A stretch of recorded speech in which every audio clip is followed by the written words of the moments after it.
तो कुल जो है 9 राज्य की सीमा जो तटीय है, अर्थात तटीय सीमा वाले 9 राज्य हैं और 4 केंद्र शासित प्रदेश हैं।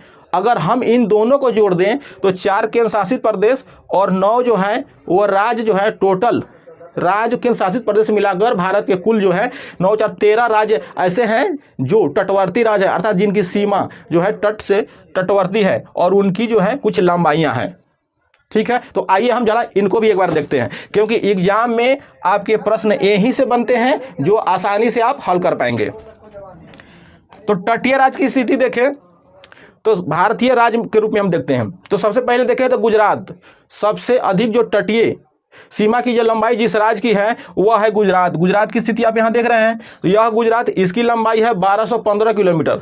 क्या है? 1215 किलोमीटर। और एक चीज और भी यहाँ पूछा जाता है कि तो सबसे अधिक है ही, साथ ही जो तटीय क्षेत्र टोटल है उसका जो है लगभग 23% भी करके इसे पूछा गया है, तो वो भी है इसके गुजरात की लंबाई। तो इसे आप ध्यान में रखेंगे, क्योंकि इससे तो निश्चित है कि प्रश्न पूछे जाते ही रहे हैं हमेशा।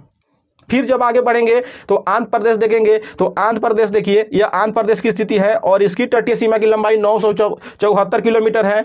फिर जब आएंगे तो तमिलनाडु की स्थिति 907 किलोमीटर है। फिर जो है महाराष्ट्र की स्थिति को देखेंगे तो 653 किलोमीटर है। फिर केरल के देखेंगे तो 570 किलोमीटर है। फिर ओडिशा की स्थिति देखेंगे तो 476 किलोमीटर है। फिर कर्नाटक की स्थिति को देखेंगे तो 280 किलोमीटर है। और पश्चिम बंगाल की देखेंगे तो 158 किलोमीटर है। और गोवा की जो तटीय लंबाई सीमा की लंबाई है वह 151 किलोमीटर है। तो यह जो 9 राज्य हैं तो इसमें आप ध्यान रखें, क्योंकि एक तो सर्वाधिक पूछा जाएगा और दूसरी कभी क्रम में पूछा जाता है कि घटते क्रम में इनकी तटवर्ती सीमा वाले राज्य की लंबाइयों के क्रम में इसे जो है सजाएं, या कभी अवरोही क्रम में या अवरोही क्रम में।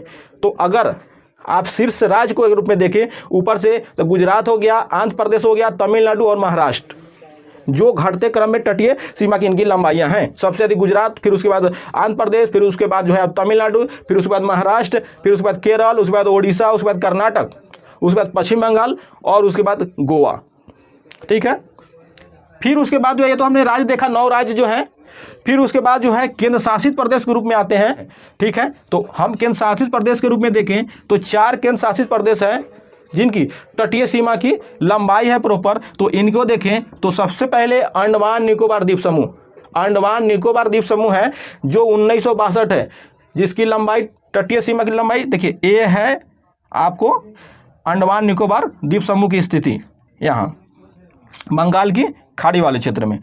यह जो है इसकी कुल तटीय सीमा की लंबाई 1962 किलोमीटर है। लक्षद्वीप की 132 किलोमीटर है। और पुदुचेरी यहाँ जो स्थिति है इसकी, यह जो है 31 किलोमीटर और दमन एवं द्वीप की 10 किलोमीटर है।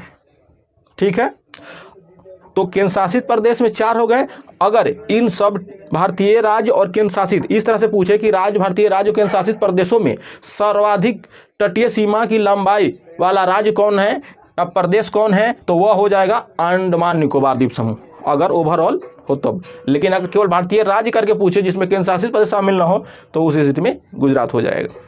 अब इनकी जो तटीय सीमा की जो लंबाई हमने बताया अभी कि टोटल मुख्य भूमि से 6100 किलोमीटर, अगर हम द्वीपों को जोड़ देंगे तो 7516.6 किलोमीटर होता है। तो उसे भी जान लीजिए वो कैसे है।